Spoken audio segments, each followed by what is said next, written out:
اور جبل رحمت سے مغرب کی جانب تک دور چلا گیا ہے اور مشرق کی جانب کوہستان طائف کے سلسلے سے گھرا ہوا ہے۔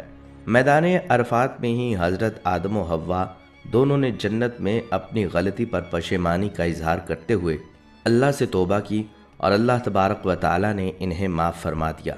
دوران حج مسلمان ذی الحج کی 9ویں روز اس پچھتاوے اور اللہ سے توبہ کی سنت کو ہر سال دہراتے ہوئے لاکھوں مسلمان حج کے موقع پر میدان عرفات میں جمع ہو کر دن بھر قیام کر کے اللہ کے حضور توبہ اور عبادت کرتے ہیں۔ یہ میدان 10 میل چوڑا ہے۔ لوگ مینا سے بسوں اور لاریوں میں یہاں آتے ہیں۔ یہاں بھی خیمے کرائے پر ملتے ہیں اور حاجی اس زمین پر خیمے لگا کر رہتے ہیں۔ میدان میں جس طرف نظر جاتی ہے خیمے نظر آتے ہیں۔ حج کے مہینے کی 9 تاریخ کو عرفات میں حاضری دینی ہوتی ہے۔ ایک مسجد بطن عرفہ ہے۔ یہ خانہ کعبہ کی حد سے قریب ہے۔ میدان عرفات میں اب اسپتال، پولیس چوکیاں، ہوٹل اور پھل وغیرہ کی دکانیں ہیں۔ نہر زبیدہ بھی یہی ہے۔ اب یہ نہر اوپر سے ڈھانپ دی گئی ہے۔ پہلے اس میدان میں دور دور تک پانی اور کھانے پینے کی چیزیں نہیں ملتی تھیں، لیکن اب آسانی، ضرورت اور سہولت کی ہر چیز مل جاتی ہے۔ ناظرین، عرفات کے نام کی 3 توجیحات کی جاتی ہیں۔ اس کے 3 قریب ترین معنی پہچان کے ہیں اور 3 ہی مختلف روایات ملتی ہیں۔ پہلی، جب حضرت آدم علیہ السلام اور حضرت حوا جنت سے زمین پر اتارے گئے تو وہ ایک دوسرے سے بچھڑ گئے تھے۔ حضرت آدم علیہ السلام کے بارے میں کہا جاتا ہے کہ وہ سری لنکا کی ایک پہاڑی سراندیپ پر اترے تھے، جہاں ان کے قدموں کے نشانوں کی روایت بھی ملتی ہے۔ اماں حوا کو جدہ کے مقام پر اتارا گیا تھا، جہاں ان کا مزار بھی ہے۔ حضرت آدم علیہ السلام روئے زمین پر خود کو تنہا محسوس کر رہے تھے، اس لیے وہ حوا کی تلاش میں نکل پڑے اور اسی عرفات کے میدان میں ان دونوں کی ملاقات ہو گئی۔ یہاں دونوں نے ایک دوسرے کو پہچان لیا تھا۔ دوسری وجہ یہ ہے کہ حضرت ابراہیم علیہ السلام کو حضرت جبرائیل علیہ السلام نے مناسک حج سکھائے تھے، جو انہوں نے جان لیے تھے۔ اس جاننے کو عرفہ کہا جاتا ہے۔ کہا جاتا ہے کہ کوہ عرفہ وہ جگہ تھی جہاں جبرائیل علیہ السلام نے حضرت ابراہیم علیہ السلام کو مناظر اور رسومات کی تعلیم دی۔ وہ مقدس پہاڑ پر ان کے گرد تیرتے ہوئے ان سے کہہ رہے تھے کہ میں جانتا ہوں، میں جانتا ہوں۔ تاہم حضرت ابراہیم علیہ السلام کہتے رہے، میں جانتا ہوں، میں جانتا ہوں، جسے عربی میں عرفہ کہا جاتا ہے۔ تیسری وجہ اس نام کی یہ ہے کہ اس مقام پر لوگ اپنے گناہوں کا اعتراف کرتے ہوئے توبہ و استغفار کرتے ہیں۔ روز محشر یہیں حشر برپا ہوگا اور دنیا کے تمام لوگ اللہ کو پہچان لیں گے۔ اس میدان کا ذکر قرآن حکیم میں ہے۔ سورۃ البقرہ کی آیت 198 میں ارشاد باری تعالیٰ ہے، جب تم عرفات سے لوٹو تو مشعر حرام کے پاس ذکر الہی کرو۔ علماء کرام اس آیت کی تفسیر بیان کرتے ہیں کہ 9 ذی الحج کو فجر کی نماز کی ادائیگی کے بعد سورج نکلنے کا انتظار کرے اور زوال آفتاب سے پہلے پہلے عرفات پہنچ جائے تاکہ وقت وقوف ہو جائے۔ پھر جیسے ہی مغرب کا وقت شروع ہو، عرفات چھوڑ دیا جائے اور مزدلفہ میں 1 اذان اور 2 اقامت کے ساتھ پہلے مغرب کی نماز ادا کرے اور پھر دوسری اقامت کہہ کر عشاء کی نماز ادا کی جائے۔ وقوف عرفات حج کا رکن اعظم ہے۔ یہ وقوف خواہ 1 منٹ کا ہو، اس کی ادائیگی فرض ہے۔ حضور صلی اللہ علیہ وسلم کا فرمان مبارک ہے، وقوف عرفات ہی حج ہے۔ خاتم النبیین صلی اللہ علیہ وسلم نے خطبہ حجۃ الوداع یہیں ارشاد فرمایا تھا اور اسی دوران آپ صلی اللہ علیہ وسلم پر یہ قرآنی آیت نازل ہوئی تھی، آج کے دن ہم نے تمہارے لیے دین کو کامل کر دیا اور تم پر اپنا انعام تمام کر دیا اور تمہارے لیے دین اسلام کو پسند کیا۔ یہاں مسلمانوں کو 3 خوشخبریاں سنائی گئیں، تکمیل دین، تکمیل قرآن اور اللہ تعالیٰ کا دین اسلام پسند کرنا۔ ان خوشخبریوں سے پہلے ہی مسلمان درج ذیل وجوہ کی بنا پر سرشار تھے۔ صحابہ اکرام کا آپ صلی اللہ علیہ وسلم کے ساتھ حج کرنا، جمعہ کے دن حج ہونا اور عرفات کا میدان ہونا۔ ناظرین، اسی میدان میں ایک مشہور تاریخی پہاڑ جبل رحمت ہے، جہاں سرکار دو عالم صلی اللہ علیہ وسلم نے وہ تاریخی خطبہ ارشاد فرمایا تھا جسے سن کر صحابہ اکرام کو اندازہ ہو رہا تھا کہ شاید یہ آپ صلی اللہ علیہ وسلم کا آخری خطبہ ہو۔ آپ صلی اللہ علیہ وسلم بار بار ارشاد فرما رہے تھے، مجھ سے مناسک حج سیکھ لو، شاید اس حج کے بعد میں کوئی اور حج نہ کر سکوں۔ بحوالہ صحیح مسلم۔ ایک حدیث میں آیا ہے کہ آپ صلی اللہ علیہ وسلم نے عرفہ کی شام کو میدان عرفات میں امت کی مغفرت کی دعا مانگی اور بڑی گریہ و زاری کی، جس کے جواب میں رحمت الہی جوش میں آئی اور ارشاد ہوا، میں نے تمہاری دعا قبول کر لی اور جو گناہ بندوں نے میرے کیے ہیں وہ معاف کر دیے، البتہ جو ظلم ایک دوسرے پر کیے ہیں ان کا بدلہ لیا جائے گا۔ ناظرین، مسجد نمرہ میں نبی صلی اللہ علیہ وسلم نے عرفہ کے دن ظہر اور عصر کی نمازیں ملا کر پڑھی تھی۔ اس وقت یہ جگہ بھی ایک چٹیل میدان تھی۔ علماء کرام فرماتے ہیں کہ حاجی کو اس مسجد میں وقوف نہیں کرنا چاہیے کیونکہ اس میں اختلاف پایا جاتا ہے۔ بعض کی رائے میں یہ عرفات سے خارج ہے، کچھ کی نظر میں مسجد کا کچھ حصہ عرفات سے خارج ہے، اس لیے احتیاط کا تقاضا یہی ہے کہ یہاں وقوف نہ کیا جائے۔ اس مسجد میں نماز پنجگانہ کی ادائیگی کا اہتمام نہیں ہے کیونکہ آبادی سے کافی فاصلے پر ہے، یہاں صرف حج اور جمعے کا اجتماع ہوتا ہے۔ عرفات کا میدان چند گھنٹوں کے لیے خیمہ بستی بن جاتا ہے جو میلوں پر محیط ہوتا ہے۔ ناظرین، یہاں آپ کو وقوف عرفات کے متعلق بتاتے چلیں۔ حج کے واجبات میں دوسرا واجب وقوف عرفات ہے، جسے خلوص نیت سے انجام دینا چاہیے۔ وقوف عرفات سے مراد یہ ہے کہ حاجی عرفات میں موجود ہوں، اس سے فرق نہیں پڑتا کہ سواری کی حالت میں ہو، پیادہ، متحرک یا حالت سکون میں۔ میدان عرفات کی حدود ارنا، صوبہ اور نمرہ کے میدان سے ذی المجاز تک اور مازین کے آخر موقف تک ہے، البتہ یہ خود حدود عرفات ہیں اور وقوف کی جگہ سے خارج ہیں۔ ظاہر یہ ہے کہ رحمت نامی پہاڑی وقوف کی جگہ میں شامل ہے، لیکن پہاڑی کے دامن میں بائیں جانب قیام کرنا افضل ہے۔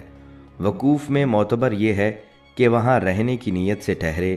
اگر حاجی اول وقت میں وہاں ٹھہرنے کی نیت کرے، مثلاً آخر تک سوتا رہے اور بے ہوش رہے تو یہ کافی ہے، لیکن اگر نیت سے پہلے سوتا رہے یا بے ہوش رہے تو وقوف ثابت نہیں ہوگا۔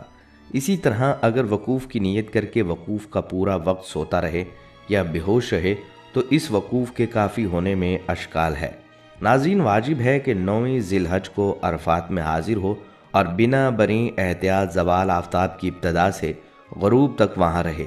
اگرچہ اس پورے وقت میں وہاں رہنا واجب ہے، اگر کوئی جان بوجھ کر چھوڑ دے تو گنہگار ہوگا، مگر یہ کہ رکن نہیں ہے، یعنی اگر وقوف کے وقت اگر کچھ مقدار چھوڑ دے تو اس کا حج باطل نہیں ہوگا، تاہم اگر کوئی اختیار پورا وقوف چھوڑ دے تو اس کا حج باطل ہو جائے گا۔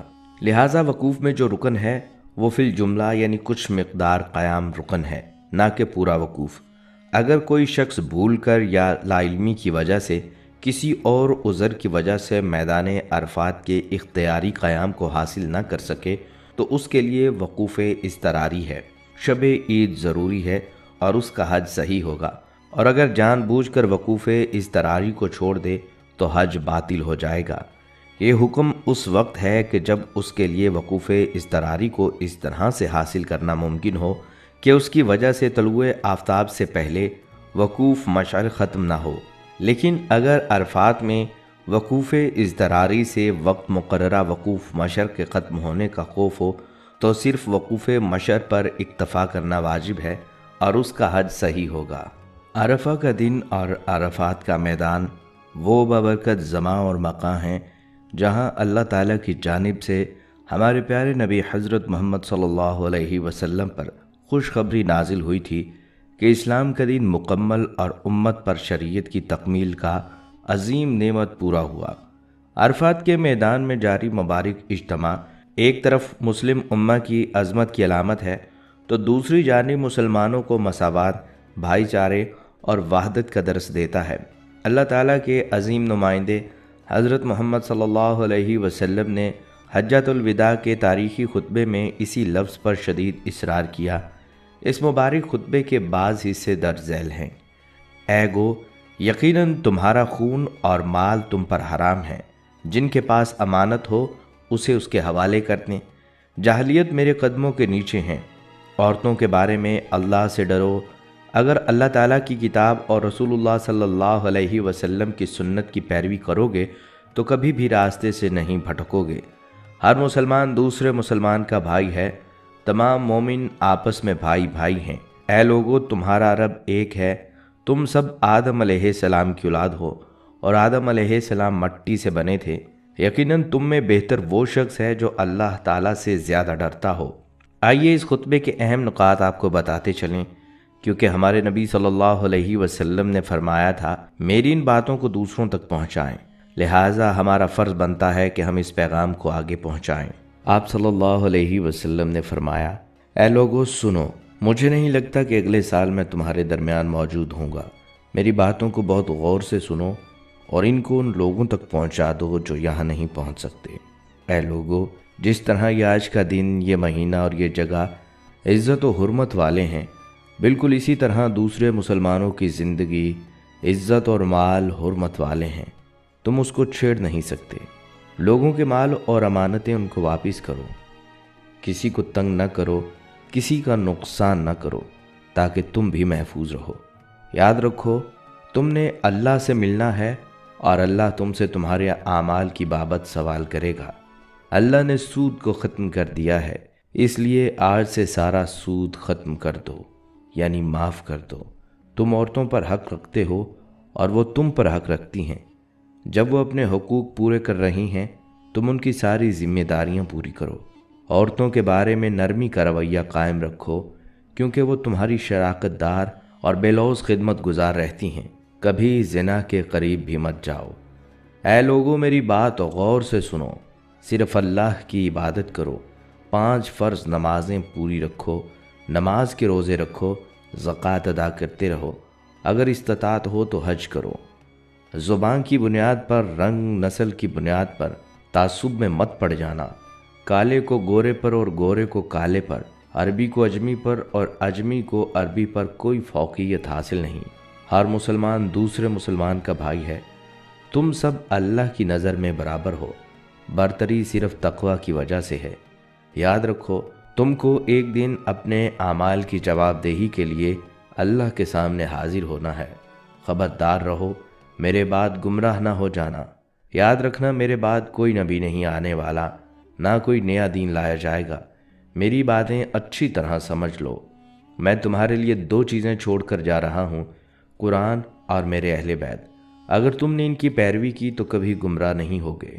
سنو، تم لوگ جو موجود ہو، اس بات کو اگلے لوگوں تک پہنچانا اور پھر وہ اگلے لوگوں کو پہنچائیں گے، اور یہ ممکن ہے کہ بعد والے میری بات کو پہلے والوں سے زیادہ بہتر سمجھ اور عمل کر سکیں۔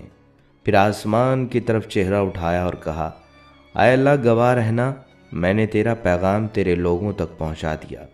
ناظرین، یہ تھے کچھ نکات آپ صلی اللہ علیہ وسلم کے آخری خطبے کے۔ اب مزید بات کرتے ہیں میدان عرفات اور یوم عرفہ کے بارے میں۔ ناظرین، حج کے دوران عرفہ کے میدانوں کو خاص اہمیت حاصل ہوتی ہے۔ میدان عرفہ کی طرف چلنا اور اس پر کھڑے ہونا، وہاں قیام کرنا اور نماز حج کا لازمی حصہ ہیں۔ جیسا کہ آپ صلی اللہ علیہ وسلم نے فرمایا کہ حج عرفات ہے۔ اس کا مطلب ہے کہ جو میدان عرفہ میں کھڑے ہونے کا حصہ چھوڑتا ہے، اس کا حج ضائع ہو جاتا ہے۔ 9 ذی الحجہ کا دن، جسے عرفہ کا دن بھی کہا جاتا ہے، حجاج کرام مینا سے کوہ عرفہ کی طرف روانہ ہو جاتے ہیں۔ اس کے بعد آخری خطبہ دیا جاتا ہے۔ مسجد نمرہ اور ظہرین، ظہر اور عصر کی جمع نماز عرفہ کے میدانوں میں حجاج اکٹھے پڑھتے ہیں۔ بعد ازاں حجاج پورا دن کوہ عرفات پر گزارتے ہیں، اللہ تعالیٰ سے اپنے گناہوں کی معافی مانگتے ہیں۔ عرفہ کے موقع پر مسلمان عازمین اپنا دن دعا کرتے ہوئے گزارتے ہیں۔ وہ ظہر اور عصر کی نمازیں جمع کرتے ہیں اور غروب آفتاب تک قبلہ کی طرف منہ کر کے کھڑے رہتے ہیں، استغفار کرتے ہیں اور اللہ تعالیٰ سے ان پر اپنی رحمتیں نازل کرنے کی درخواست کرتے ہیں۔ اسلامی روایات کے مطابق عرفہ دعا کے لیے ایک خاص جگہ ہے۔ حضرت ابراہیم علیہ السلام اور نبی صلی اللہ علیہ وسلم نے اسی مقام پر دعا کی۔